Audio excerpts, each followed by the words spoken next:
Hi all welcome to football arena. ഇന്നലെ FIFA club world കപ്പിൽ നടന്ന സെമി ഫൈനൽ പോരാട്ടത്തിൽ എതിരില്ലാത്ത 4 ഗോളുകൾക്കാണ് PSG റയലിനെ പരാജയപ്പെടുത്തിയത്. ഒരു വലിയ തോൽവി റയലിന് ഏറ്റുവാങ്ങേണ്ടി വന്നു എന്നുള്ളതാണ്. ഈ സീസണിൽ വളരെ ദയനീയമായ പ്രകടനമാണ് റയൽ നടത്തിയിട്ടുള്ളത്. ഒരുപാട് എൽ ക്ലാസിക്കോ മത്സരങ്ങളിൽ അവർ ബാഴ്സയോട് പരാജയപ്പെട്ടു.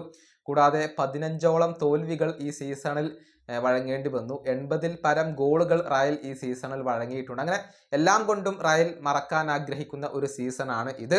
ഏതായാലും ഈ മത്സരത്തിന് മുന്നേ ലൂയിസ് എൻറിക്കെ ബാഴ്സ ആരാധകരെ കുറിച്ച് അല്ലെങ്കിൽ തൻ്റെ ബാഴ്സ പിന്തുണയെക്കുറിച്ച് സംസാരിച്ചിരുന്നു.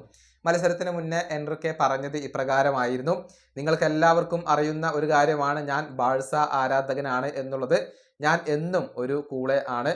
അതുകൊണ്ട് തന്നെ ഈ മത്സരം എനിക്ക് ഒരൽപ്പം പേഴ്സണലാണ്, ഒരൽപ്പം സ്പെഷ്യലാണ്. ഇതായിരുന്നു ലൂയിസ് എൻറിക്കെ പറഞ്ഞിരുന്നത്. ശരിയാണ്, അദ്ദേഹം PSG ആയിരുന്നു പരിശീലിപ്പിച്ചിരുന്നത്.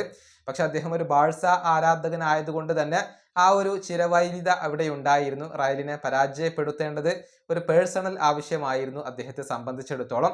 കളിക്കളത്തിൽ അത് അദ്ദേഹം ചെയ്ത് കാണിക്കുകയും ചെയ്തു എന്നുള്ളതാണ്. ഇതിന് പിന്നാലെ മറ്റൊരു കാര്യം കൂടി അദ്ദേഹം പറഞ്ഞിട്ടുണ്ട്. അതിങ്ങനെയാണ്: എന്നെ അഭിനന്ദിച്ചുകൊണ്ട് ഒരുപാട് ബാഴ്സ ആരാധകർ ഇപ്പോൾ മെസ്സേജുകൾ അയക്കുന്നുണ്ട്. ആ മെസ്സേജുകൾ കൊണ്ട് എൻ്റെ ഫോൺ നിറഞ്ഞിരിക്കുകയാണ്. ഇതാണ് മത്സരശേഷം നടന്ന പ്രസ് കോൺഫറൻസിൽ എൻറിക്കെ പറഞ്ഞിട്ടുള്ളത്. അതായത് റയലിൻ്റെ ഈ ഒരു തോൽവി അത് ബാഴ്സ ആരാധകർ വലിയ രൂപത്തിൽ ആഘോഷിക്കുന്നുണ്ട്. ആ ഒരു സന്തോഷം അദ്ദേഹം ലൂയിസ് എൻറിക്കെക്ക് മെസ്സേജുകൾ രൂപത്തിൽ പങ്കുവെക്കുന്നുണ്ട് എന്നുള്ളതാണ്.